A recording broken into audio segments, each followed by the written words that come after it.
if there was any conspiracy, it was the conspiracy to save money by Port Authority of New York and New Jersey and the designers who cooperated to make the cost of this building down.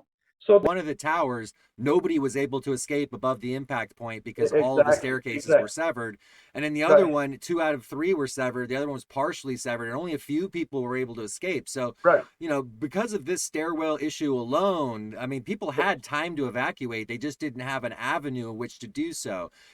Hello, everybody, and welcome back to a very special 9/11 edition of the Stream of Consciousness. I'm your host, Cyrus, and with us is friend of the show, Professor Astaneh, who was a professor of structural engineering at UC Berkeley for 32 years. He was on the ground at Ground Zero on September 18th to do work for the National Science Foundation under a grant. That research ultimately led to testimony in front of the Congress and the Committee on Science. So Professor Astaneh, we're really looking forward to your stories, to some myth busting, to some education. So thanks so much for joining us. Thank you, Cyrus, for the opportunity. I want to really express my condolences to the families of victims and also honor the first responders, police, other forces and people who helped to save the others on that tragic day. Yeah, and I really appreciate you mentioning that. We're coming up on the 20th anniversary here in a week, and it's very important to keep all those people in mind. Today, we are going to be honoring them by spreading the message of as much truth as we can about, frankly, the unbelievably bad or unusual design of this building, how it was unique in many, many different ways that ultimately led to its failure. And we're also going to be talking about your experiences too. So I think the storytelling part of it's going to be kind of interesting for folks. Can you just start on that unfortunate day, 9/11, and walk us through that next week where you found yourself in New York? What was the sequence of events there? I sat there and watched it, and I realized there is something absolutely different. My expertise and area of interest is in steel structures, protection of steel structures against terrorist attacks. Especially, I was very familiar with World Trade Center, but I was not familiar with the structural system used here. It's absolutely totally different than a typical high-rise building. It was very, very strange system they used. My opinion is to save money. There were so many irregularities that they violated, did not follow the known practice of structural engineering. That particular day, I got maybe, I count like for 50, 60 calls from all over the world interviewing me about this because I was listed at UC Berkeley site as the faculty who studies protection of buildings and bridges against terrorist attack. We had a interview, 15 minutes there. That was the first time actually imagine, like 8 hours after the collapse, that I ended up having the opportunity to explain to public what might have happened, which I summarized as the fire that caused by jets getting into the building and starting the fire caused the building, those floors that were on the fire, to basically get weak. Fire makes the steel weak. Steel cannot resist the force if it gets warmer and warmer. Yeah, so sorry to interrupt, Professor Astaneh. That's an important point that I want to address just because it's very common with the conspiracy people. They'll say that jet fuel doesn't melt steel beams. In fact, you heard the director Spike Lee bring it up recently he had an 8-hour thing on HBO and he gave 30 minutes of it to these conspiracy theory guys, the 9/11 architects and engineers for truth, just a bunch of clowns really. And anyway, he came out saying the same thing: jet fuel doesn't melt steel beams. So can you I know Spike Lee has engineering skills just as same as yours. I'm just kidding. Let me state that absolutely this whole conspiracy theory is absolutely false. There's a famous picture they used to use a lot, that shows me looking at a steel that is basically melted and part of the steel is gone. But that steel actually is melted and gone when it was after collapse, under a car, it's very clear this is steel, was under a car, and that there were many cars for a couple of weeks that I was there on fire. The ground zero was creating smoke and fire for weeks. So that was the steel piece that had nothing to do with the fire in the 76th floor or 84th floor. It was on the ground and was under a car that was burning, and that it still melted. Used it and used my name, saying that, you know, Astaneh had this thing there right after collapse, and he shows melting. I had to write an email to these people, these conspiracy theorists, architects and engineers, and in a way, not threatening, but warning them that I'm going to really sue them because they are misrepresenting me, using my research, which I'm clearly saying this is not melting of steel when it was at the, you know, standing up and carrying load. This was the debris down in the ground zero weeks after collapse, that it was ended up melting a little piece. And actually, that steel is not from towers. That is from WT7. I have a word for Mr. Lee, Spike Lee, and people like him. You know, I have a lot of respect for his artistic works. I've seen his Do the Right Thing was awesome. But let me tell you, Mr. Lee, and anyone like him, you need to talk to victims' families, and I've worked with them, especially with Sally Regenhardt. If you haven't heard her name, go and search for that. Her son was very high IQ, starting firefighter. He went into Christian Regenhardt. He went into the World Trade Center to save others, and he never, even a DNA was found. And Sally Regenhardt formed a group with other victims' families, which is called Skyscraper Safety Campaign. Mr. Lee, please go and look at that site before you produce these very, very hurting and tragic movies and broadcast it. Don't follow these architects and structural engineers. They are making money out of that site. They have made millions out of that site. If there was any conspiracy, it was the conspiracy to save money by Port Authority of New York and New Jersey and the designers who cooperated to make the cost of this building down.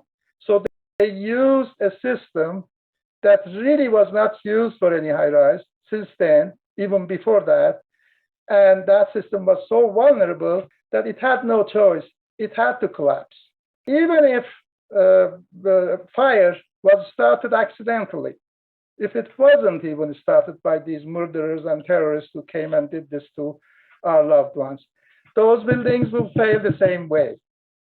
So let's talk about that. That was a lot of interesting things right there. Number one, the concept that they were trying to save money. It's been pretty well documented that they originally were looking at an 80-something story building, but they got built to 110. Can you tell us about that, the reasoning behind it? Yes, initially, they had the money. If I remember it right, it might have been like 240 million, but that needs to be checked. They basically could build 88-story with that money. But they wanted to build taller than Empire State Building, because Empire State Building at the time was making a lot of money by antennas, which initially, you know, they were radio antennas on Empire State Building, later television, I'm sure, television and so forth. So and microwave and all kinds of telecommunication antennas, millions of dollars. So they wanted to make sure this is taller than that, and that was 110 stories. So then they could get those contracts, is what you're saying. So they could get the radio antenna money. Yes, absolutely. Money. But the name that was important was Skilling. Skilling was a structural engineer who actually came up with this very strange, very vulnerable structural system for the World Trade Center that I will explain. No one has used this system before or after for anything important.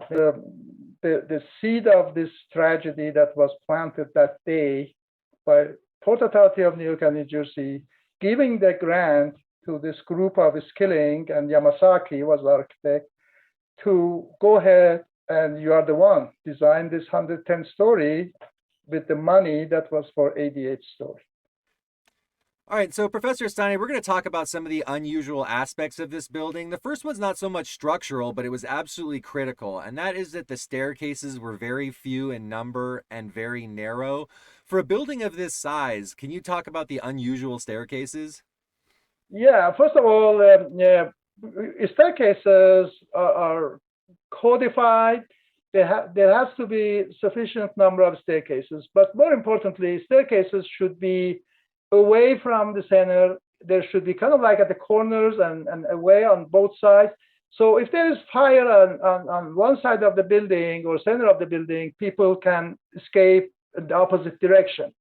In this case, in my opinion, in order to have a lot of view offices around the building, you can see it's like a donut shape on this plan here on the left. Mm-hmm. Yeah. They put elevators, all staircases at the center, right? And the toilets and everything. So they can sell or rent the whole outside area. But that is not good. Code does not allow that. You have to let people escape in opposite of fire. If fire is on the right side, they go to the left side and go escape route.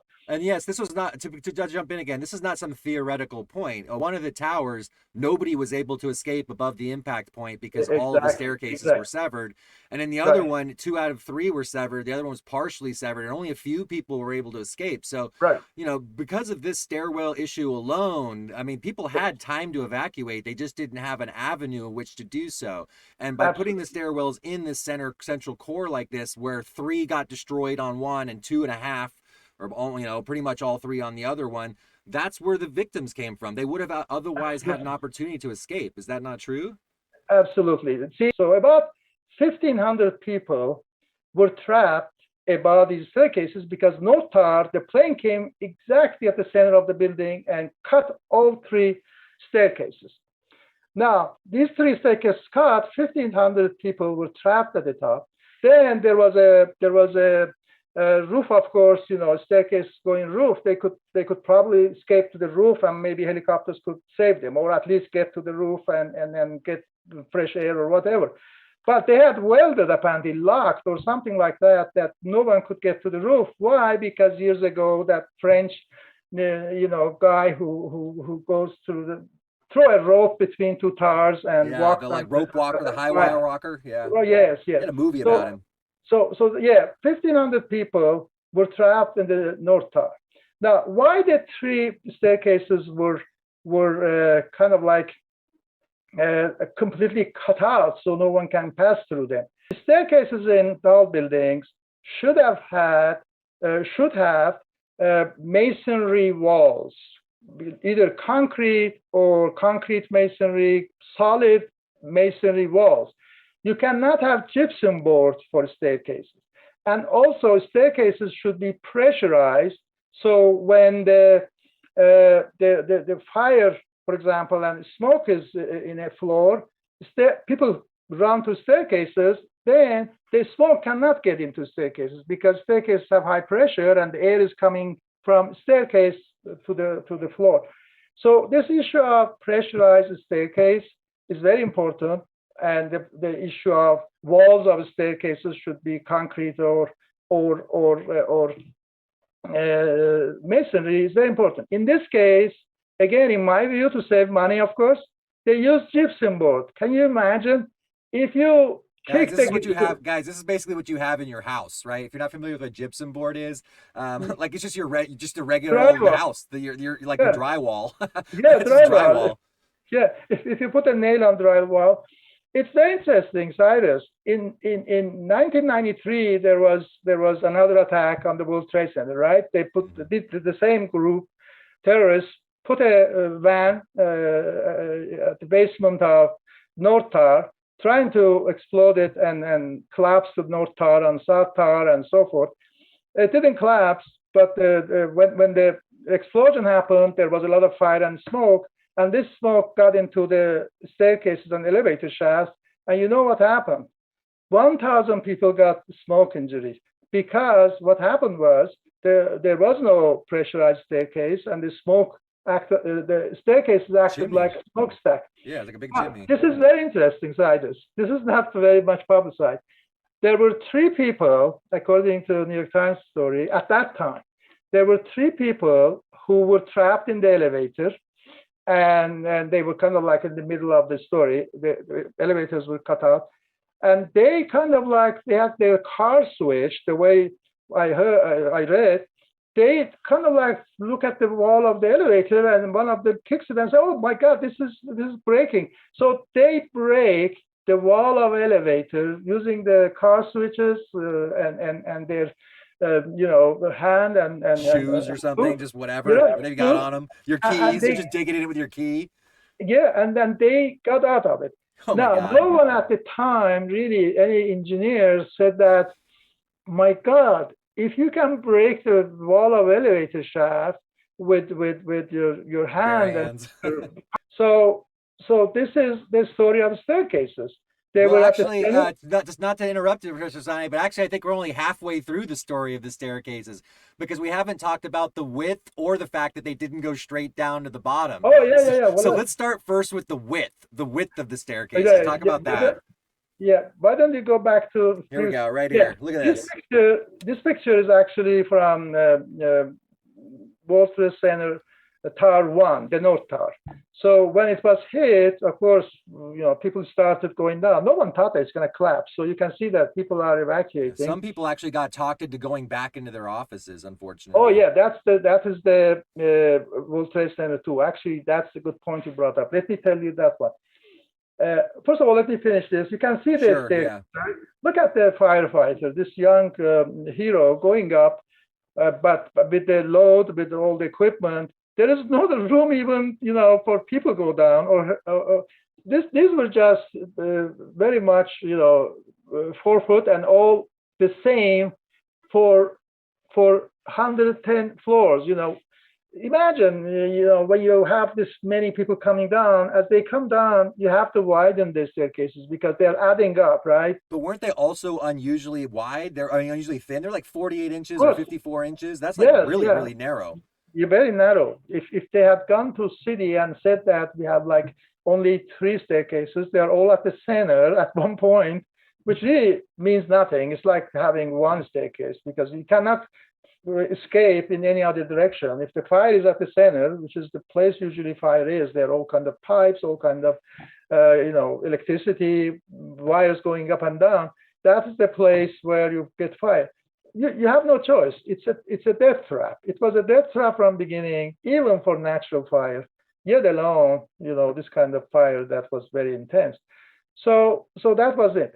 But you mentioned, that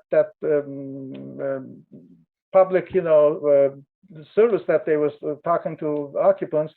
In fact, when the first tower was hit, the people started evacuating, of course, the North Tower, people who were below the stairs. Unfortunately, people above the stairs, 1,500 people trapped, and they completely, perished. But people below the impact floor started evacuating the North Tower. Well, of course, the people in South Tower saw that, but this was between the hit. In other words, that 15 minutes between the North Tower was hit, but the South Tower was not hit. That 15 minutes or so difference. During that period, can you imagine the responsible people who were broadcasting the messages to occupants? They were saying that, don't go out, that's the North Tower only, go back to work. Can you imagine? They were telling occupants, go back to work. If I remember, a couple of hundred people actually were there, still up there about the impact for the South Tower when the next plane hit. But the next plane hit from the corner. It wasn't right at the center. So that destroyed 2 staircases. And as you mentioned correctly, the other staircase was damaged, but I think 3 or 4 people escaped. Actually, they basically had to like jump down a floor, a bit more or less. Yeah, I met one of them in in LA when I presented my findings to City of Los Angeles, kind of like a couple of months after, and he was there, and I talked to him, and he said that right after that I retired, and he doesn't work. The trauma is such that at that time he told me that he's not going to work. He's just cannot work. And in this case, what went wrong was, in my opinion, Port Authority of New York and New Jersey decided to save money and build a structure with less money than it was necessary. On the stairwells, one more point to make, they didn't go straight down. So here's a diagram of what the stairwells looked like. So people would have to go down for a while, exit into an unfamiliar office, like re-enter, come back. I mean, what was going on with these things, Professor Astaneh? Absolutely illegal in my view. And you are panicked, you are trying to escape from this, and probably there's a smoke in all floors because the staircases are acting like chimney. So you imagine yourself coming from that from the top green staircase, that pipe. Those are right here, up here. You're coming down. You get into that, I think it's like the 70th floor. Yeah, 80th. You come out. Yeah. Have you been into these open offices with all these cubicles and others in any design office? They're all kind of copiers, water coolers. Can you find your way to the door that goes to the staircase? And if you find it, again, you're going to go to these narrow staircases down inside the smoke and come out again. Look at the other one. Yeah, you got to come out. You're coming out once. You're coming out again. You're going all over the place. You're traveling all over the place. Why did they do it? Because those places that they come out, those are big amphitheaters or big conference halls, and those are very, very good for rental. So they don't care that if these staircases going down cannot go down straight. I haven't seen anything like this. I'm not expert in a staircase and exits. That's the architects and people who are experts in that. I've never seen any staircase that you have to come out. As you said, I'm just using my common sense. You don't need to be engineer or anything. Just a common sense. Why? Because they wanted to have more rental, in my opinion. Yeah, that's a real point that people need to understand is that the square footage on these buildings, I mean, they rent it out by like fractions of a square foot, don't they? I mean, they get down pretty specific. Yeah, it's called footprint. Yeah, of course. That's why actually they came up with this whole structural system that I'll talk about. Yeah, it's unbelievable. So that's the problem with the stairwells. Numerous. We covered all those. We're going to move on now to the structural system here. Basically, the building was built like no other building that I'm aware of. Very few other buildings. It's a completely new structural system here. And the system was such that it was framed out like a normal building at the bottom, but the top was basically just like a tin can. The weight was essentially being supported by the walls of the building, and a little bit by the core, but not necessarily built out, framed, and structured with all the columns and beams that you'd expect to see in a Sears tower. Completely unlike anything else. Is that right? That is absolutely correct. Yeah, yes. The bottom, as you mentioned, you see those 3 floors at the bottom. You see those vertical columns and horizontal beams. Those, as you exactly mentioned, those are typical framing system we call columns vertical, beams horizontal. And there are 7 floors like at the bottom as basement, underneath parking. So this 3 that you see there at the bottom, plus 7 underneath, make 10 stories that were very good, designed according to the standards and code. That is why actually when they did the 1993 van explosion, that was at the basement. And then the structure, which was designed properly, these 10 stories, the column did not collapse and the building did not collapse. It was close though. It was pretty close, wasn't it? Oh, absolutely. You could not believe it. These columns are very big. They're like 4 feet by 5 feet. Can you imagine? Like 10-inch thick plate. Imagine a box of steel with 10-inch thickness of plate and like 4 feet by 5 foot, 4 foot. So those are huge. Of course, they are holding 110 floors. And what happened was this box with 4 sides, right? There are 4 plates. This is the box, and 3 sides. You cannot believe it, Cyrus. The 3 sides plates fractured because of the impact of explosion. The 4th side did not. Wow. And what happened was then, of course, columns stood there, and then, of course, the gravity pushed it down, and everything was fine. They repaired it.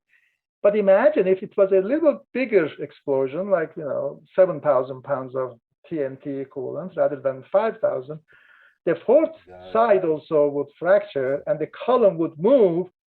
But after explosion, the gravity will push it down, and it will come down, not on the broken column, but next to it, and the whole building could have collapsed.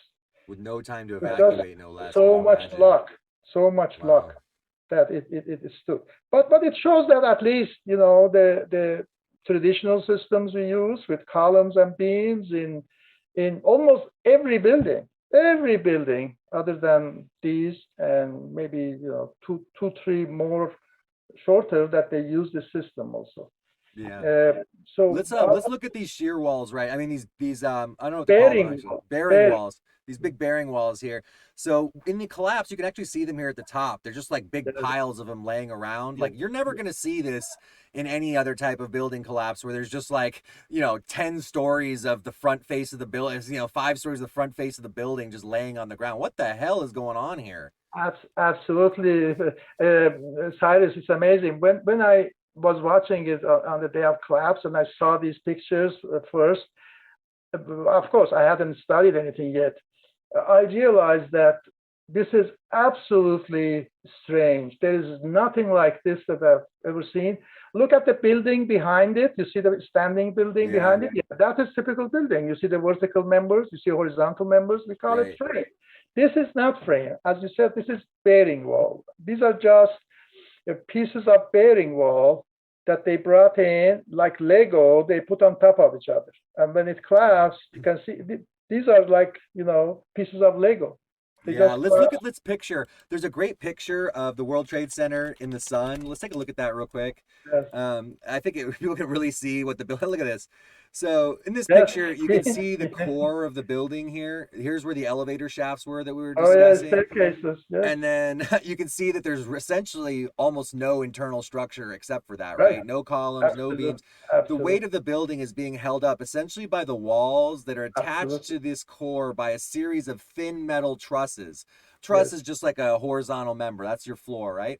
So when the fire comes, it's going to heat those trusses up, and they're going to start to warp. They're going to start to lose their connections with the wall, with the bearing wall. And pretty soon, the top part of the building is just going to fall on the bottom part, and that's what we all saw. The hammering effect, the sledgehammer effect, all the way into the ground. People are saying, oh, I can't believe the buildings came straight down. From a physics perspective, they had very little alternative option because they don't have enough strength. Like, you think this thing has the external strength to even tip and bend? It'll just start breaking and fall straight down. The material strength, I mean, the amount of weight versus the strength of this wall it makes no sense.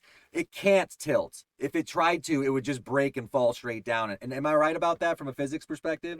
Absolutely. In fact, if there was anything other than that, we should have figured out if Einstein's theory and all the gravity and Newton were wrong, because gravity pulls exactly vertical, unless there is resistance to that.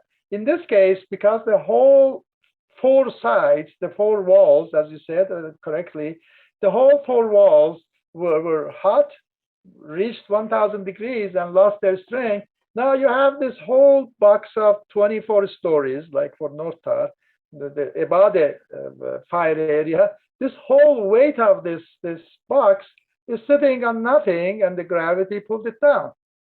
Completely and it gets worse. Vertical. And it actually becomes a sort of a snowball effect because every floor it hits, it adds more weight to the mass. The hammer gets heavier. So I think they did they did some analysis, and they found that you don't have to drop the top half of the building on the bottom half very far before you start to get this effect. I want to say it was like 6 inches or maybe a foot even before it has enough momentum and inertia to just completely pulverize everything in its way.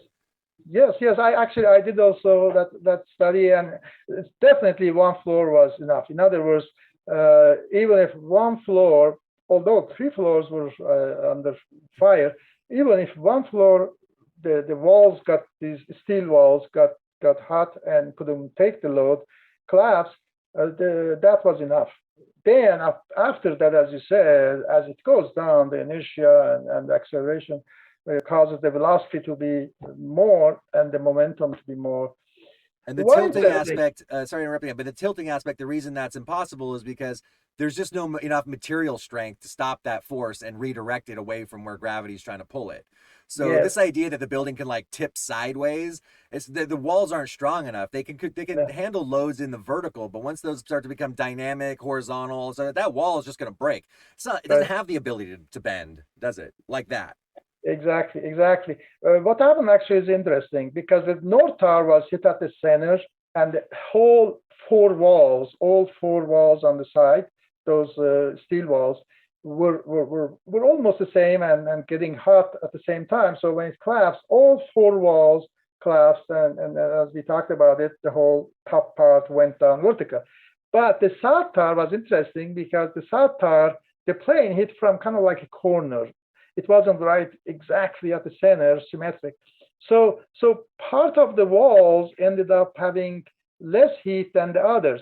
So when the collapse started, the south tower tilts a little bit because that corner, holding it just a little bit. But as soon as that corner starts going, it becomes safe because the other parts also are just at the verge of collapse, and the whole thing goes down vertical again. The only framing system was at the bottom 10 stories and the core, the staircases. But that wasn't the issue. In fact, it's interesting. Let me tell you one thing, Cyrus. Imagine the outside was this very thin, relatively thin steel plate. Of course, you put what we call stiffeners so they don't buckle. But the main load carrying system was this steel plate, a quarter of an inch at that point of impact. So what happened was inside the core, the staircases, elevator shafts, you can't put elevator shaft on steel plate. You have to have columns and beams, these elevators move on it. So they have these big columns actually at the center, as this picture shows. You can see the staircase. Yeah, see them right here. So what happened is this actually. It was just amazingly coincidental that this happened like this. But when the plane came in and hit, let's say, from the left of this picture and cut through that tiny wall, came in, because the interior columns were very heavy, it hit the columns and exploded inside because of impact, okay? Not because of explosion. So spread the jet fuel on the floor. Floors didn't have any walls. It was just open 1 acre floor.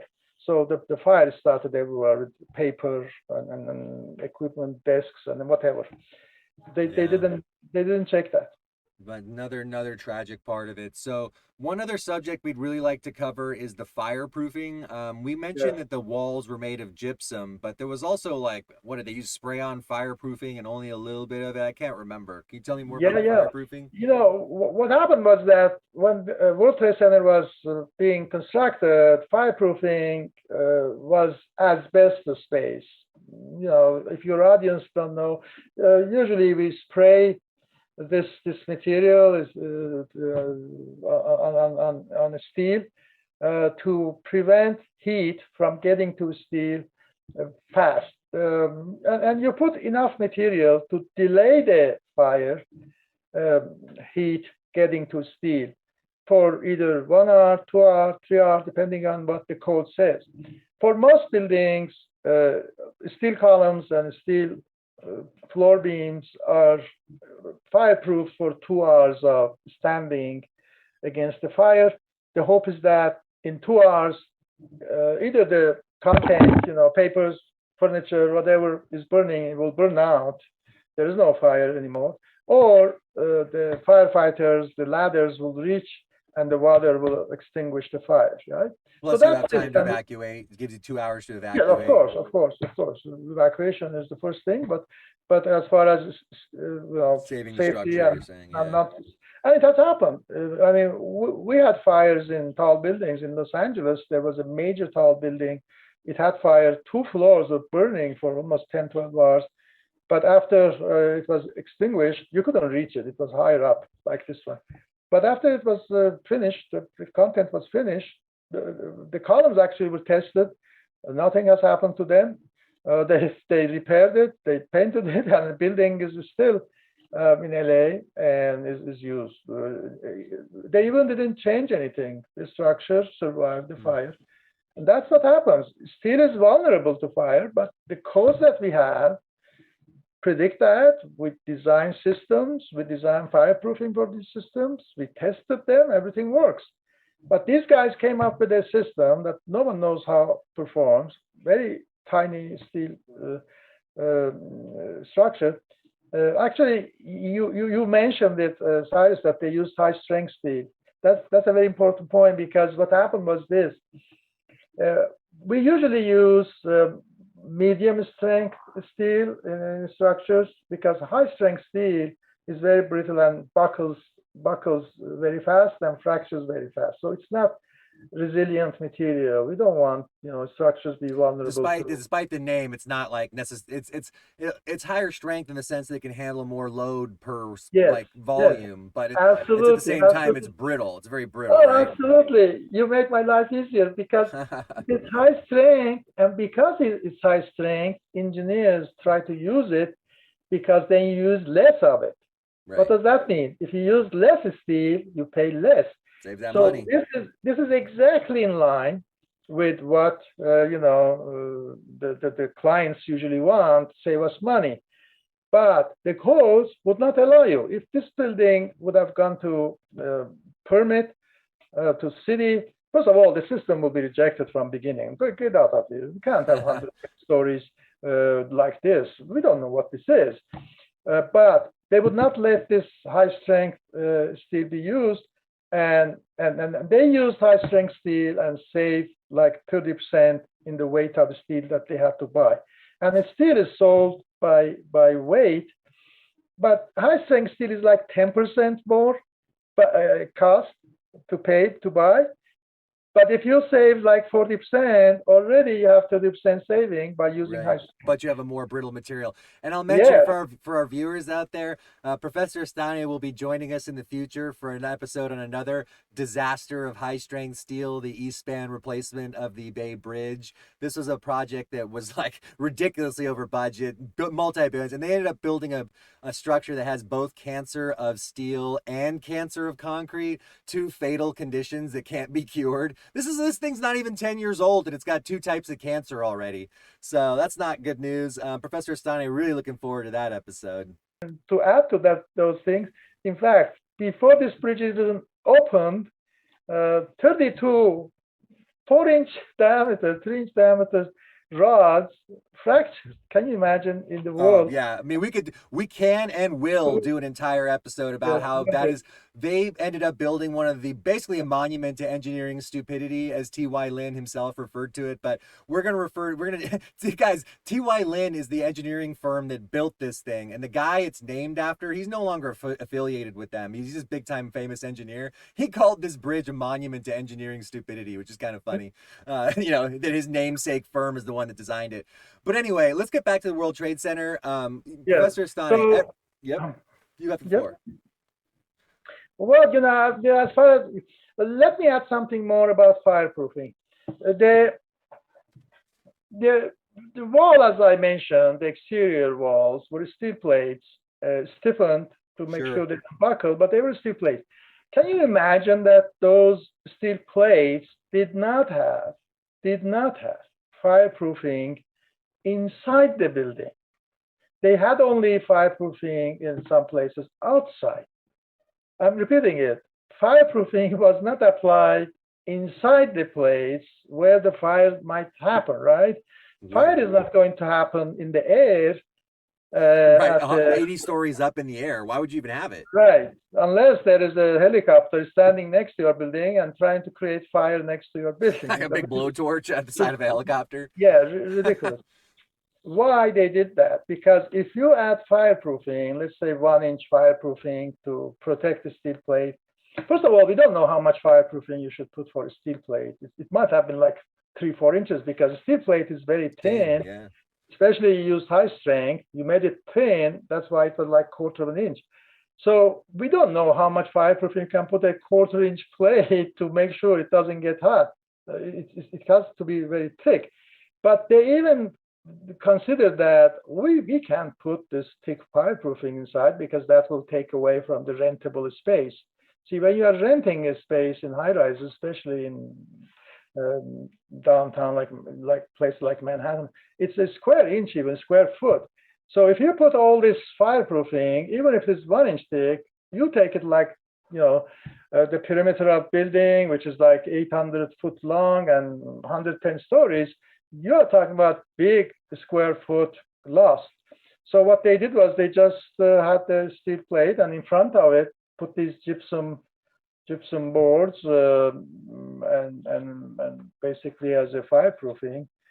But no one knows if you can fireproof steel plates for serious fire by putting these gypsum. There is no evidence, no precedent, no test, no understand. Completely, you do it in your own, shop. You design it, you build it, you approve it, you inspect it. It's just goes on with the closed thing that they did. So I think the tragic thing was just the whole system failures that the Port Authority created this system. I'm not talking about structural system. They didn't create any good structural system. They created this operational system to build these structures in a way that they could decide everything outside the book. They throw the book out.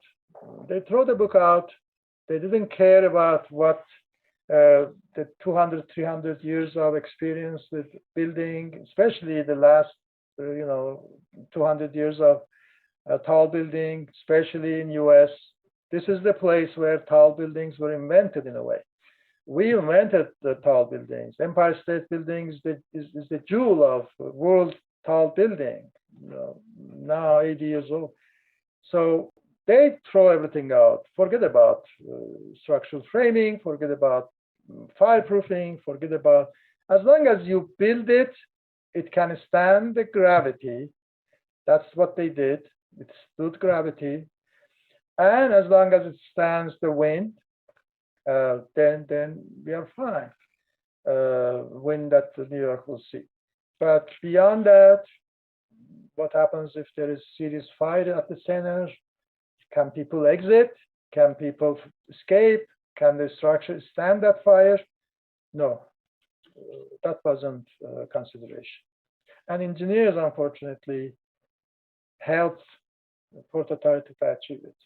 As I said, I'm not blaming Port Authority for engineering aspects. I'm just blaming them not going to city to have this checked by the city. That they should have done. But as far as engineers should have taken safety first. They did it. And this was the outcome. Professor Astaneh, we really do appreciate you being with us here today. This has been some incredible information for the fans of the stream out there. We are going to have a future episode with Professor Astaneh, as I mentioned, on the east span replacement of the Bay Bridge in San Francisco. And we have an existing episode on the sudden tilting of the Millennium Tower. If you want more content with Professor Astaneh, you can go back and watch that. We talk about the sudden tilting. There's definitely going to be a follow-up with that because they still have no idea what the hell is going on. So friend of the show, Professor Astaneh, will be back again, I'm sure, when we get more information here over the next couple of weeks about what's going on with that disaster. So once again, thank you so much, Professor Astaneh. This was really much appreciated. Thank you very much, Cyrus. You are doing a great job to bring facts to people. I certainly watched your other shows, and I appreciate the opportunity. Thank you so much. Have a great day. Thank you. Bye. Thank you very much. You too.